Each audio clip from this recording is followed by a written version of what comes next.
Se você gosta das nossas aulas, entra aqui embaixo, se inscreve no canal, é muito importante você se inscrever, clica aí, dá o seu joinha. Olha só, tendão é uma parte do músculo, lembra? O tendão não é um elemento articular.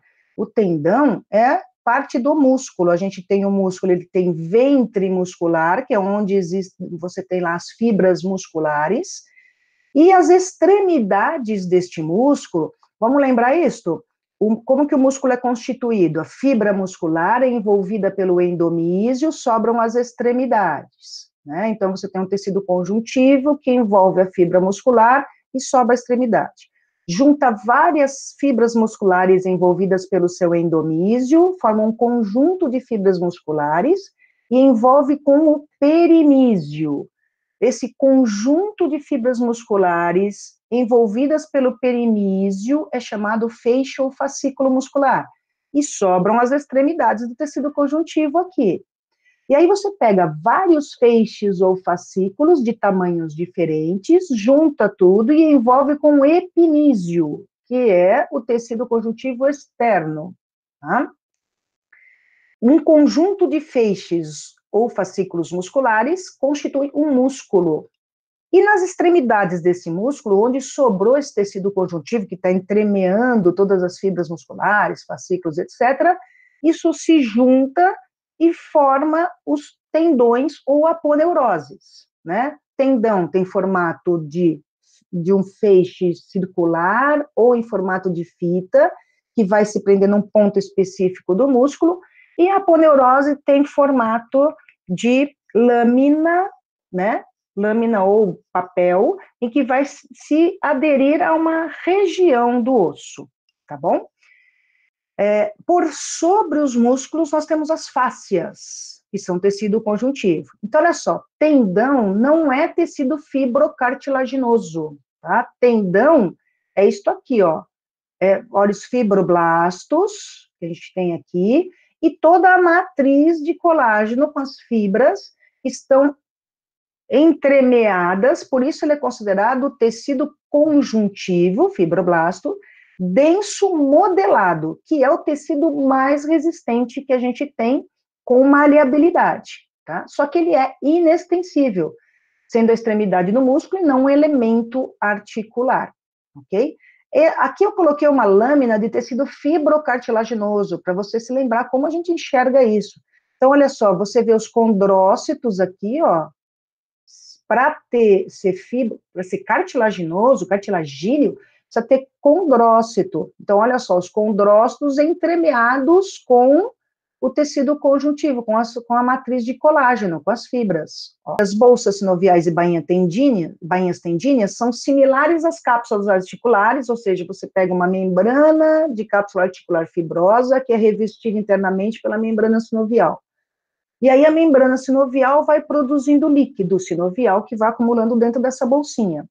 Então, são similares às cápsulas preenchidas pelo líquido sinovial e a função é reduzir atrito, né, durante a execução do movimento, quando você tiver partes duras e moles encostadas entre si. O que é uma bolsa sinovial? É isso que você está vendo aqui nessa imagem, ó. Isto é uma bolsa, isto é uma bolsa, isto é uma bolsa sinovial.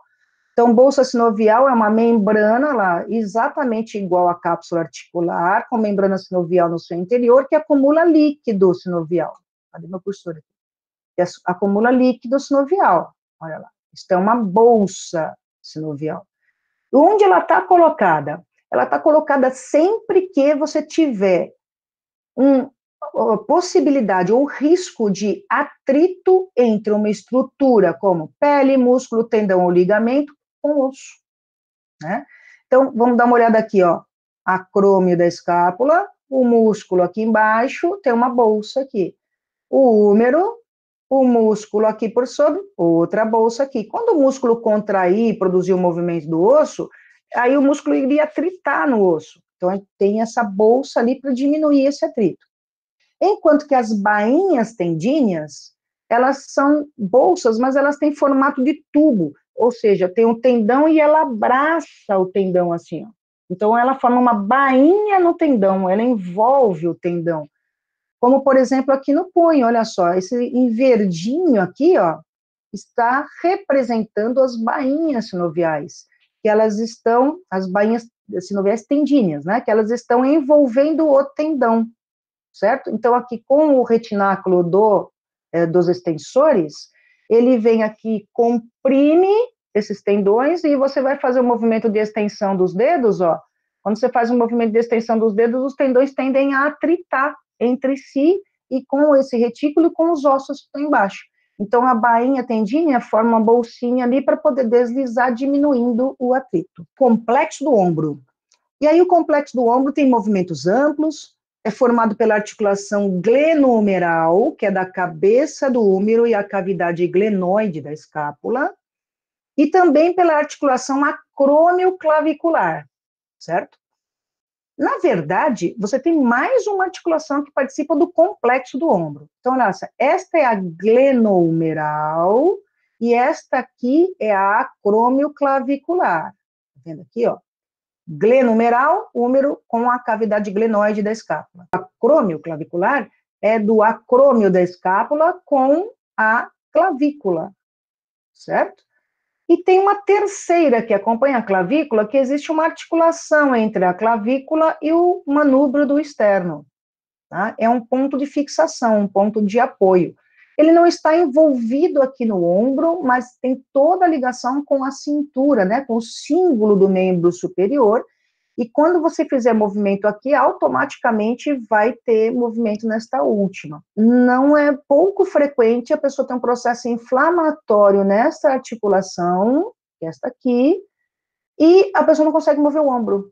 Daí começa a doer pescoço, ombro, dói tudo, porque tem um processo inflamatório aqui nesse ponto, tá? Entre as principais patologias do ombro relacionadas ao trabalho está a síndrome do manguito rotador. Opa! Você vai dizer se essa questão aqui, se essa frase, a afirmação está certa ou está errada. Olha só, ela consiste em uma inflamação que acomete os tendões do manguito rotador, especialmente por compressão entre a tuberosidade maior do húmero e a porção antero e inferior do acrômio, durante a abdução do braço. Isso está certo. Vamos dar uma olhada por quê? Então, olha só. Qual é o nome do osso do braço? O braço tem o húmero. O osso do braço é o húmero, certo? Então, aqui a gente tem, olha nessa imagem, a gente tem o húmero, ok? E a gente tem a escápula participando dessa articulação aqui.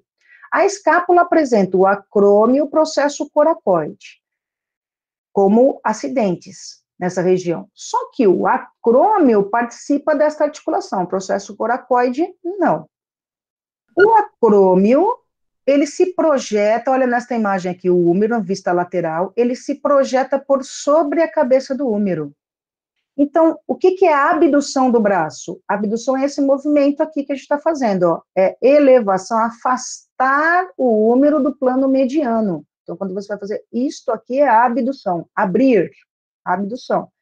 Então, quando você faz esse movimento e eleva, olha o que acontece com esta região do húmero. Como é que se chama essa região do húmero? Tubérculo maior, tubérculo menor e fossa intertubercular. Então, olha só, o tubérculo maior do húmero, quando a gente faz a abdução do braço, ele vem aqui, ó, e comprime, diminui o espaço entre o húmero e o acrômio. Então, quando diminui esse espaço, existe uma compressão. E toda compressão pode produzir processo inflamatório. Então, existem dois movimentos mais perigosos, a abdução do braço e a flexão com rotação medial. Então, qual é o manguito rotador? O manguito rotador é um composto de 4 músculos, que vão fazer o quê? Rotação do húmero, rotação do ombro, tá?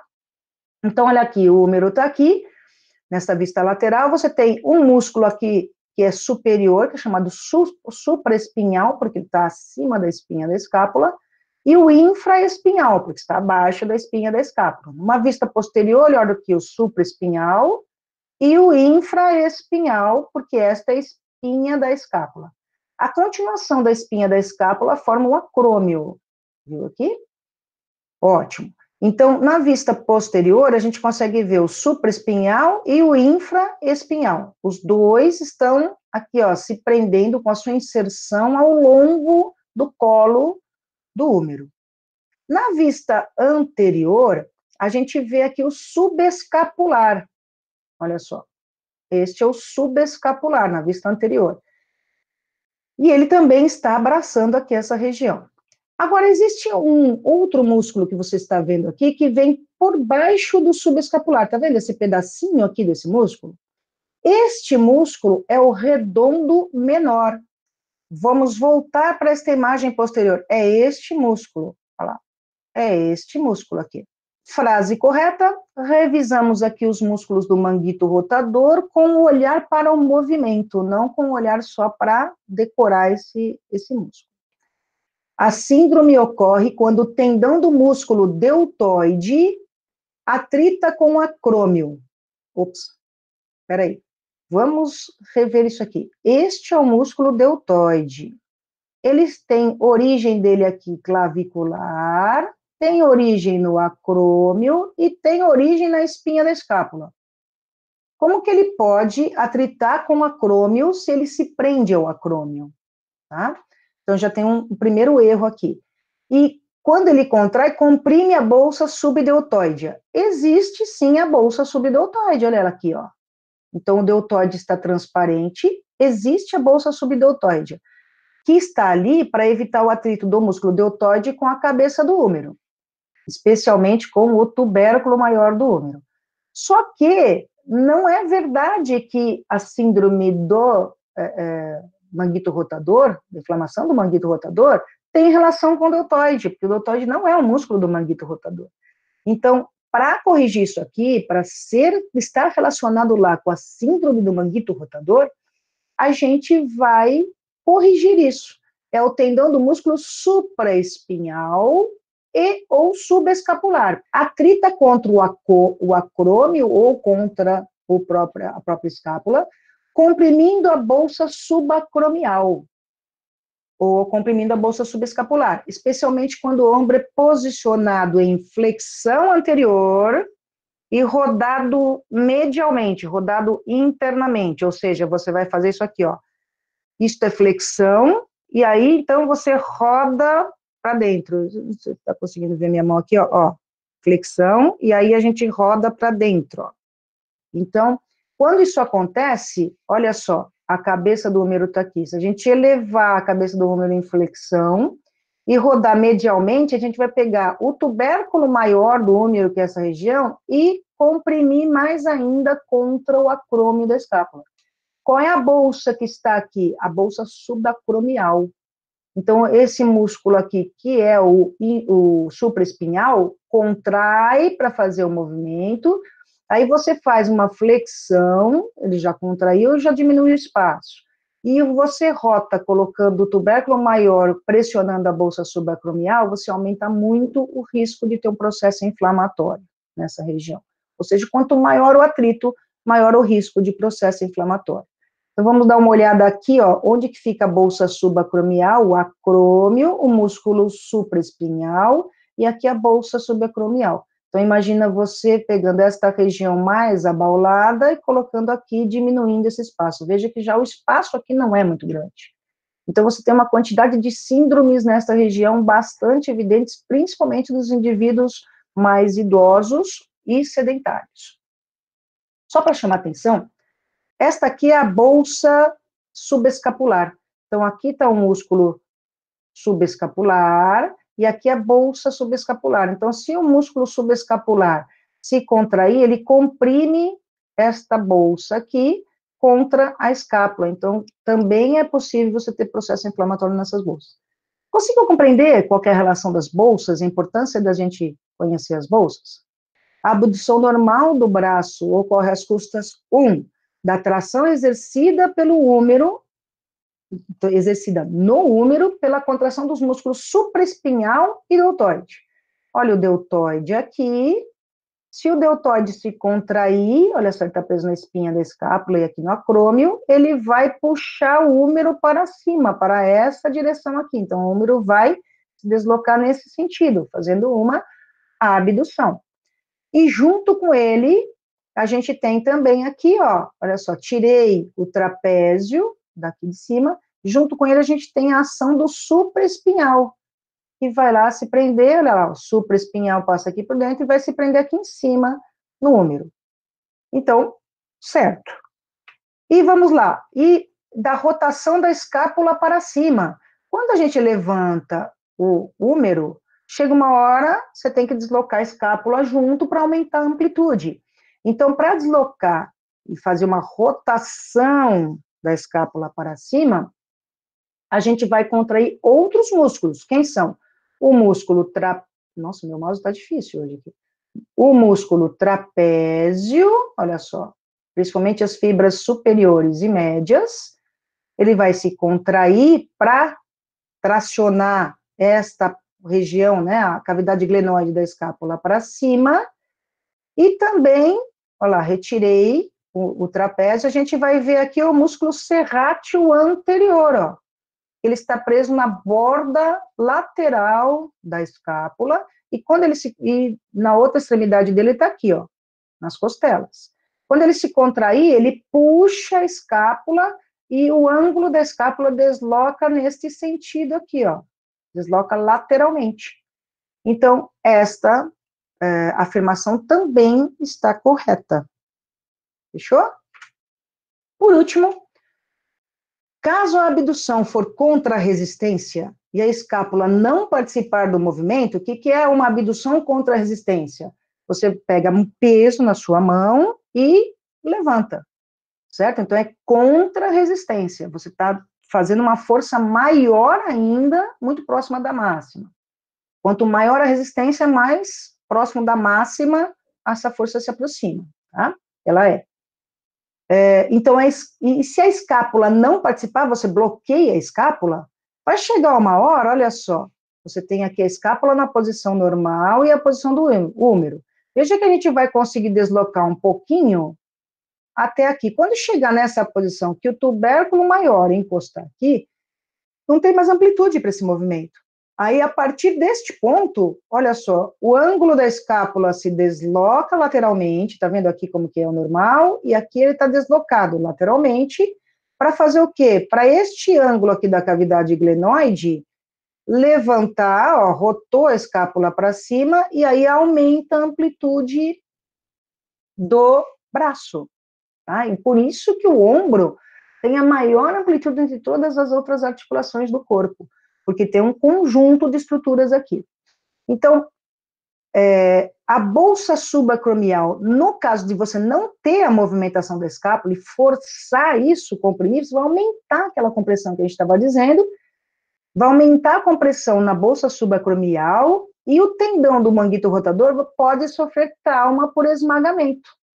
E a magnitude desse esmagamento é variável em relação às condições do indivíduo, né? Não é num único movimento que isso vai acontecer, mas quando que isso acontece muitas vezes? Quer ver? Uma mulher que trabalha pendurando roupa no varal, com um movimento muito para cima, ou então qualquer trabalho em que você tenha que fazer movimento para cima, tá? Que você tem que abrir muito o ângulo da escápula, você vai comprimir essas estruturas. Dá uma olhada aqui nessa imagem para você enxergar isso. A bolsa pode sofrer processo inflamatório, o tendão do supraespinhal faz com muita frequência entre em ruptura total ou parcial, isso aqui é passível de cirurgia, e o tendão do subescapular também pode entrar com ruptura. Essa ruptura, o professor de patologia deve comentar com vocês, esta ruptura, ela é provocada pelas condições que o processo inflamatório predispõe, né? Ele vai enfraquecendo aquele tecido conjuntivo e ele vai ficando menos resistente, ele vai perdendo sua resistência e pode ter ruptura, inclusive, total. A minha terceira pergunta falava sobre a síndrome do túnel do carpo. Então, os limites do túnel do carpo, também chamado canal de Guyon, já começou tudo errado. Canal de Guyon não é o túnel do carpo. Tá? O canal de Guyon é o túnel ulnar. E os limites são o retináculo dos flexores superiormente e o gancho do amato lateralmente, com o osso pisiforme medialmente. Este é o túnel ulnar. não é o túnel do carpo.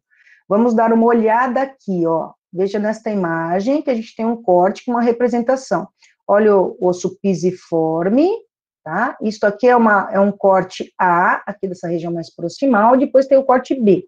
No corte A, a gente vê o pisiforme, e a gente vê o túnel ulnar, e o ligamento aqui, que vem por sobre o retináculo dos flexores, tá? Este é o túnel ulnar, fica neste cantinho aqui. Se a gente for para um corte em B, olha só, eu já estou vendo aqui o amato com o unco do amato, que também é chamado uncinato. O unco, o gancho, ou âmulo do amato, está fazendo um ganchinho aqui que vai encerrar o túnel ulnar. Olha nesta outra imagem aqui, olha lá, em verdinho, com contorno verdinho, a gente tem o túnel túnel ulnar, ou de Guyon, onde você tem artéria e nervo ulnar, passando por aqui, aqui o retináculo dos flexores, tá? Nesta outra imagem, veja que o túnel ulnar, ele é medial, enquanto o túnel do carpo está bem no centro do punho. Olha aqui, o túnel ulnar, você tem a artéria e o nervo ulnar passando por aqui. Aqui a gente tem o trecho do canal de Guyon, o retináculo, que foi retirado para você enxergar, e ele passa por aqui. Então, ele é bem nesta partezinha aqui. Ele pode sofrer compressão pelo apoio. Então, se você apoia muito esta região aqui, ou o trabalho determina que você apoie muito essa região, ou fica apoiado demais aqui no teclado do computador, ou na borda do teclado, pode levar à compressão do túnel ulnar com lesão, e aí dá um formigamento no toda a região que é inervada pelo nervo ulnar, ok? O que estava correto é que o túnel do carpo é um canal formado com a base dos ossos do carpo, olha lá, ossos do carpo, e em sua parte superior, ou teto, tem um ligamento chamado transverso do carpo. Então, tem o ligamento transverso do carpo, e por sobre esse ligamento transverso do carpo vem o retináculo dos músculos flexores, tá? Então, olha só, o retináculo está aqui, e tem um ligamento transverso que vem daqui para cá. Ok? Então, esse é o conceito do túnel do carpo, essa que estava certa. Terminando nosso último slide. O nervo mediano é responsável pela sensibilidade da região hipotenar? Não, é a região tenar, ou seja, aqui é tenar, próximo ao polegar, e aqui é hipotenar, certo? Tenar, hipotenar. A sensibilidade hipotenar, não. Sensibilidade, olha só, o mediano, tenar. Hipotenar é o nervo ulnar. Então, quando você tem a síndrome do canal de Guyon, do túnel ulnar, você pega sensibilidade da região hipotenar, tá? Face palmar do polegar, olha lá, nervo mediano, tá? Indicador médio, tá? E a face interna do anular. E o item D era que pelo interior do túnel do carpo passam os tendões e suas bainhas tendinosas dos músculos flexor superficial dos dedos, flexor ulnar do carpo, não, flexor profundo dos dedos, flexor longo do polegar e o nervo mediano. Então, vamos olhar aqui qual que é a organização do túnel do carpo. Tudo isso aqui é túnel do carpo, aqui é túnel ulnar, tá vendo? E aqui você tem um túnel que é do músculo flexor radial do carpo. Alguns autores consideram que o flexor radial do carpo pertence ao túnel do carpo, mas outros que não. A maior parte dos autores não consideram o flexor radial do carpo como sendo componente do túnel do carpo. Vamos ver o túnel do carpo aqui. Olha só, polegar, ou seja, aqui é lateral, aqui é medial. Na região medial, a gente vai encontrar aqui o túnel ulnar, o túnel do carpo, e lateral aqui o flexor radial do carpo. Tá vendo? Olha a organização dos tendões aqui dentro do túnel do carpo. Primeiro, nervo mediano, está aqui na direção do dedo médio, ó.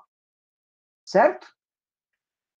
Os 4 tendões aqui organizados são do flexor superficial dos dedos. E aqui tem uma representação do néter, isso aqui foi tirado do néter, como que é a organização desses tendões, né? Então, o dedo 2 e o 5 ficam inferiores, o dedo 3 e o 4 ficam superiores aqui nessa região. Então, você tem 4, 2 e 2.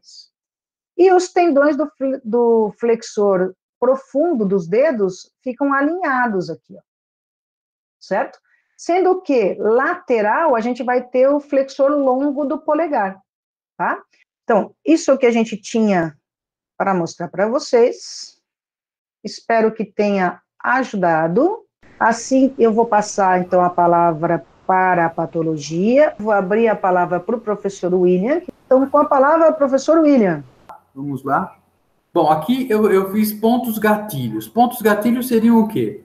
Seriam tudo que poderiam alterar, seriam fatores predisponentes para que nós tivéssemos essas síndromes que levassem a dores osteomusculares, tá? Por exemplo, desordens do sono, microtraumas crônicos, macrotraumas, influências sistêmicas, tipo desequilíbrios endócrinos, deficiência muscular, uma doença muscular, seja ela qual for, influências pós-operatórias, influências neurológicas.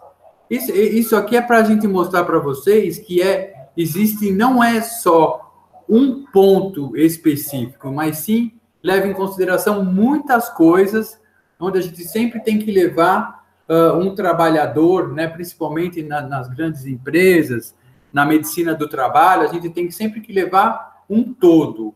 É uma doença que ela não é somente, por exemplo, ele só faz aquele movimento é por causa daquilo que está dando uma doença, por exemplo, osteomuscular. Não.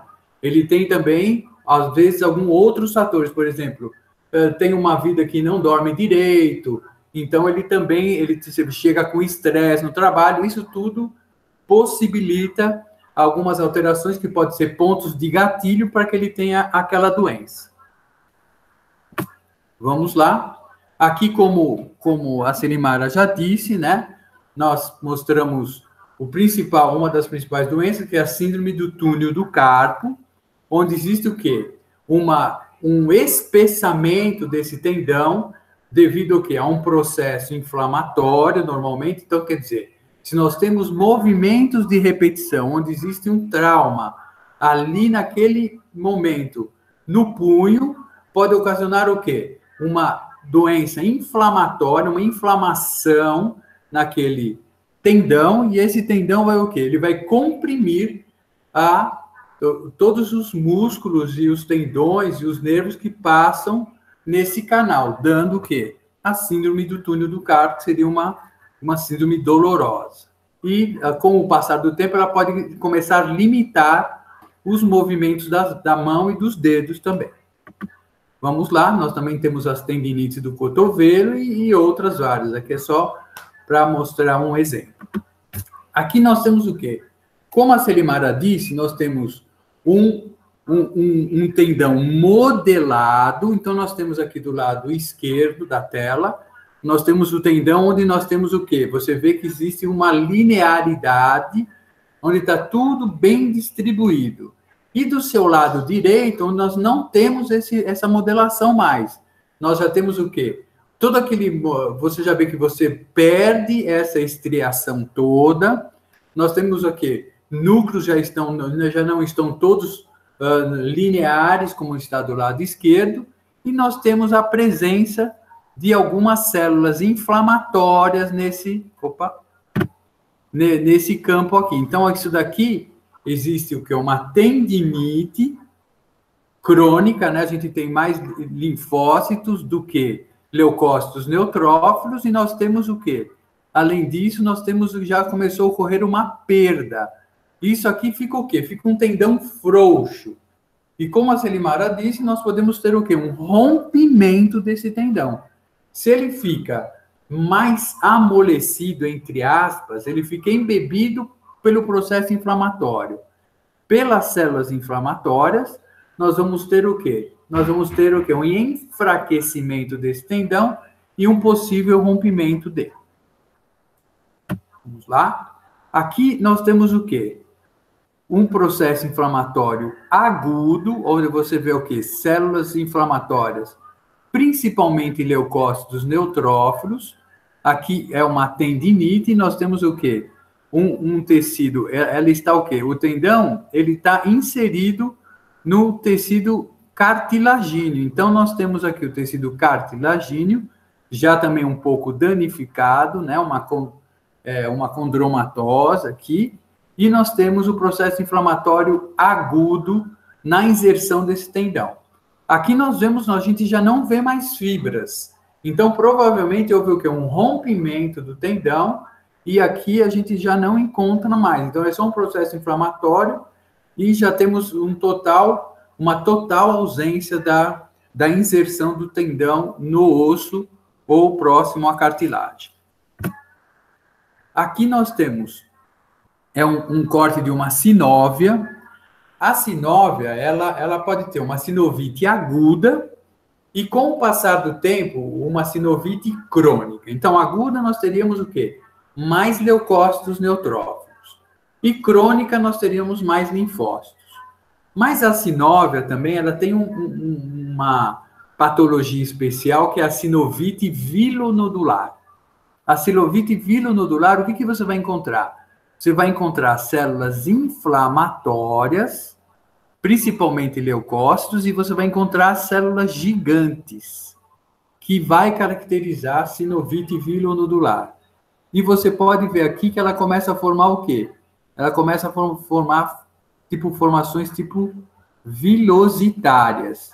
E na sua superfície nós temos o processo inflamatório com a presença de células gigantes. E nós temos também assim alguns hemosiderófagos aqui falando, quando ela pode ser uma sinovite vilonodular pigmentada, tá? Então essa é uma situação especial das sinovites. Bom, como eu falei para vocês, nós temos uma lesão repetitiva, então nós temos um aumento do quê? De um conteúdo hídrico dentro do músculo, porque vai começar a ocorrer um processo inflamatório que começa a infiltrar, começa a ter mais água ali naquele momento, né? Nós temos que o processo inflamatório é o edema, é o calor, rubor e dor. É a mesma coisa. Então, existe um aumento do conteúdo hídrico, um aumento da pressão intramuscular, porque existe um conteúdo maior ali dentro, existe uma síndrome compartimental ali dentro. Por quê? Porque nós temos um desequilíbrio osmótico. Então, vocês imaginem, nós temos um compartimento onde começa a aumentar esse líquido dentro do músculo. Então, ele começa a ser comprimido. Então, existe um desequilíbrio osmótico e o quê? Uma diminuição no suprimento de oxigênio ali naquele local, porque existe uma diminuição da irrigação sanguínea. Então, começam o quê? Ocorrer alterações histológicas, tipo, o músculo, ele começa a ficar hipotrófico, porque diminui o rendimento dele, porque nós temos o quê? Uma diminuição da irrigação naquele músculo, ele vai ficar menor, uma hipotrofia. Nós podemos ter rompimento, uma ruptura de fibras, e o próprio edema, como eu falei para vocês. Isso tudo vai estar alterações metabólicas, começa a aumentar o ácido lático. Se você tem, por exemplo, movimentos repetitivos, o músculo começa a produzir o ácido lático, e isso leva a dor. Por isso que é importante que nós temos o quê? Como eu falei para vocês, movimentos, você trabalha um pouco e depois você tem um pouco de descanso, para que tudo isso ele seja reabsorvido e melhore todos os sintomas que o paciente está levando à sua doença.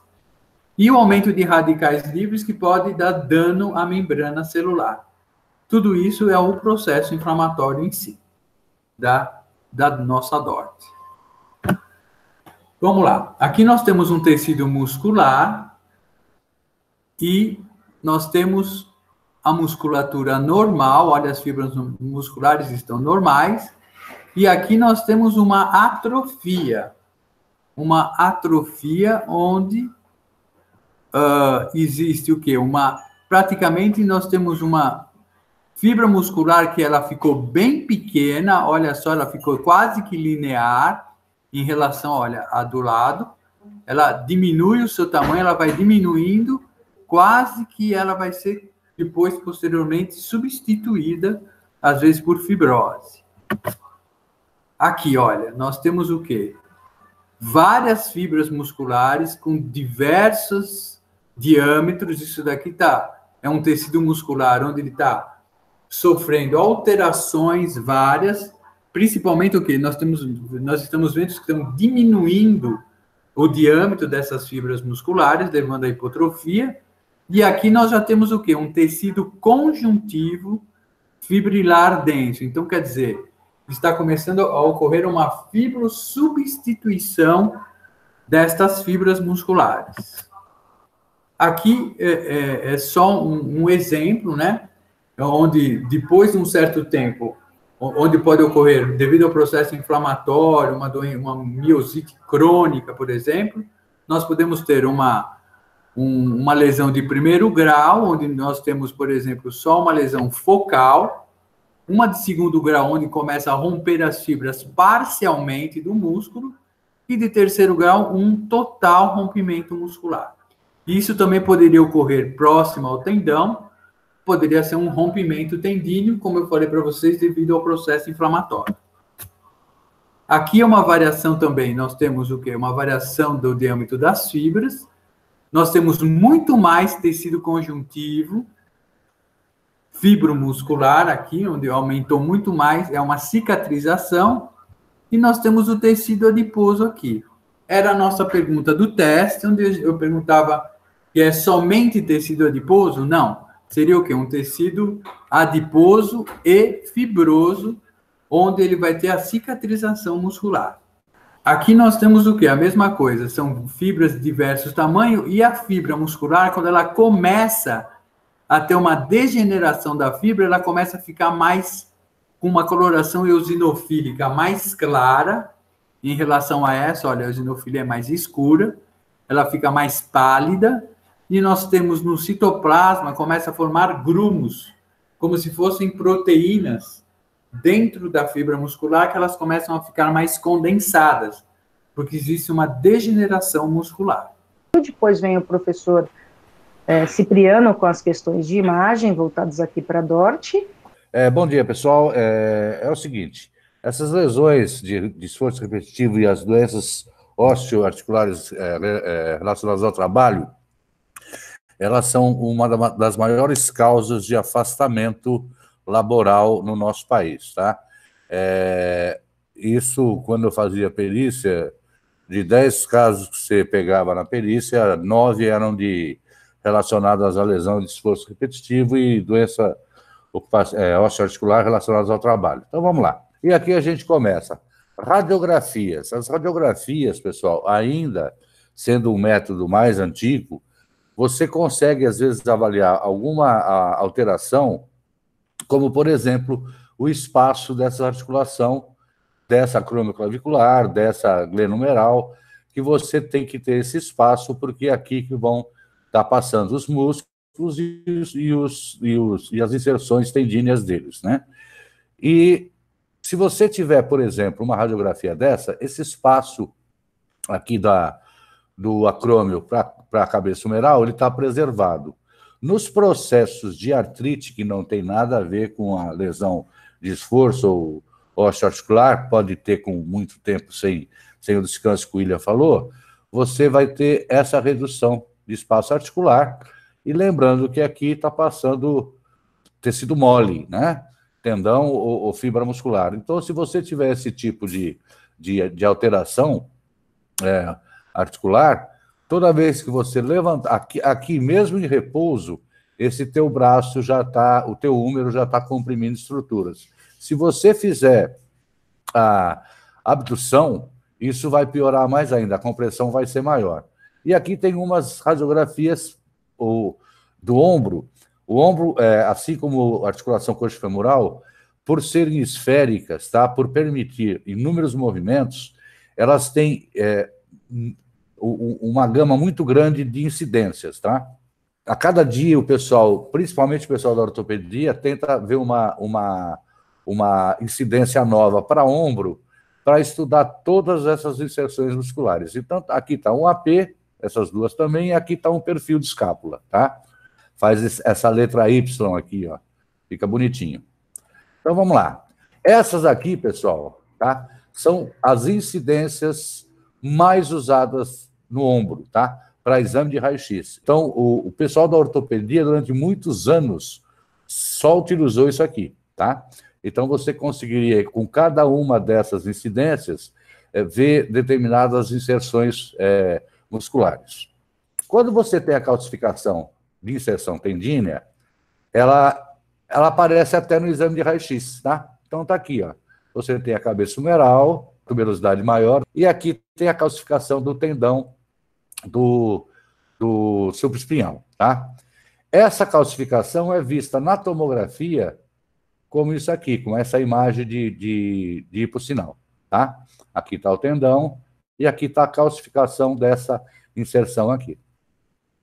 Então, a ressonância hoje é bastante usada para esse tipo de lesão, tá? Porque ela consegue ver edema, ela consegue ver o edema inicial, para não chegar à ruptura parcial ou total. E aqui, uma calcificação também do supraespinhal, está aqui do lado. E aqui, pessoal, o pessoal da fisioterapia, junto com o pessoal da ortopedia, eles fazem tratamento com ondas curtas, né, ondas de choque, e aqui é o resultado desse tratamento após 3 meses, ou seja, aquela calcificação que estava aqui no tendão desaparece com o tratamento de ondas curtas. E aqui, o ultrassom de ombro, tá? Ultrassom, essa parte aqui teria a cabeça femoral, tá? E essa região toda hipoecogênica aqui, nas laterais, com essa área hiperecogênica no meio, já é o supraespinhal, que aparentemente já tem uma lesãozinha, porque ele teria que ser totalmente mais hipoecogênico do que hiperecogênico. E aqui, naqueles casos que eu mostrei na radiografia, você pode ver que esse espaço, tá? Aqui em cima teríamos o acrômio, ele está reduzido. Então, isso provoca o pinçamento dessa estrutura, podendo levar à ruptura, tá? E aqui também, ó. Aqui é o húmero, e aqui seria o aspecto normal, tá? Aqui seria do tendão, e essa imagem hipoecogênica aqui correspondendo a líquido, tá? Aqui seria aquele esquema que o professor William mostrou da ruptura completa, tá? Rompeu as fibras aqui lateralmente, e aqui vem um edema grande justaposto, tá? Tá aqui de novo, ó. Essa figura é a mesma, tá? E aqui uma área hipogênica, até é o sinal de ruptura intratendina profunda, tá? Tá aqui, sempre que tem a ruptura, acontece o edema que o professor William falou, e aqui você tem essa coleção aqui no meio do tendão aqui. Essa calcificação aqui mostrada no raio-x, a gente consegue ver aqui, tá? Essa área toda hiperecogênica aqui no ultrassom, por estar compactada, é uma lesão extensa, você consegue ver no meio do tendão, que seria mais pretinho aqui, mais hipoecogênico, tá? Então, esse aqui seria essa calcificação que é vista na radiografia, vista no ultrassom. E aqui o exame hoje, que se usa muito, porém o custo às vezes é proibitivo, é a ressonância. É assim que se faz o exame de ressonância. Aqui é um T1, tá? Uma ponderação em T1. Aqui também, vocês vão falar, poxa, mas ele está mostrando a ressonância e o ultrassom, e agora eu passo a mostrar a TC. TC, pessoal, a gente sempre vai ter em mente para usar quando você não suspeitar de lesão em partes moles, suspeitar em lesão do próprio tecido ósseo, tá? Essa TC daqui, também é um artigo que foi publicado na Revista Brasileira de Ortopedia, alguns cistos ósseos aqui. Então, para avaliar osso, não que não se veja no exame de ressonância, mas o osso ainda continua sendo um critério para você pedir tomografia, tá? Então, está aqui um corte de um ombro, tá? Coronal, com 2 formações císticas aqui, tá? E aqui já chegando a uma ruptura da cortical do osso. Aqui, de novo, ó, um corte axial, tá? Com formações císticas aqui. Então, o osso, se o teu problema, se você achar que a lesão não é de partes moles, não é de tendão, não é de músculo, você teria que direcionar teu diagnóstico para fazer a tomo, tá? Para ver osso. Para ver partes moles, tendão e músculo, você vai usar ou o ultrassom ou a ressonância. E aqui uma ressonância também, olha que bonitinho, tem toda nomenclatura aqui, né? Fibras do supraespinhoso. Está aqui, do supraespinhal, tem aqui a cabecinha de seta vermelha, tá? Onde está na inserção, justo insercional aqui no húmero, tá? E aqui essa setinha amarela é um osteófito na clavícula que está aqui fazendo uma compressão também aqui no tendão, tá? Aqui no músculo supraespinhal. Tá? A gente chama que está endentando aqui, ou seja, está comprimindo aqui a fibra do supraespinhal, tá? Aqui, uma ressonância feita em T1, e voltando a falar, T1, osso, pessoal, fica com hipersinal, tá? T2, ele passa a ter um hipossinal, tá? Então, está aqui, ó, T1 e aqui T2. Aqui, SG é saturação de gordura, tá? Isso aqui é uma técnica que é usado quando você quer tirar o sinal da gordura na ressonância, você usa a fat suppression, que é a subtração de gordura, tá? E aqui eu coloquei algumas referências, para vocês terem ideia, isso aqui, ó, são portarias do Ministério da Saúde, porque as lesões de Ler e Dort eram, como eu falei inicialmente, as lesões que mais afastavam o pessoal do trabalho. Então, eles, para padronizar esse tipo de benefício que a Previdência dava para os acometidos, eles fizeram isso em 2012 e depois redefiniram em 2014. Se vocês olharem essas referências aqui, vocês vão ver um número sem fim de patologias que são relacionadas ao trabalho ou então do esforço repetitivo, tá? O professor William mostrou lá uma tendinite de cotovelo, também é muito frequente, só que não é tão frequente para quem está relacionado ao trabalho, e mais ao lazer. Todo tenista tem uma lesão de cotovelo. Por quê? Porque ele faz sempre aquele esforço também, que também é considerado esforço repetitivo. Então, tem várias atividades, quer sejam laborativas ou desportivas, que vão dar esse tipo de lesão também, tá?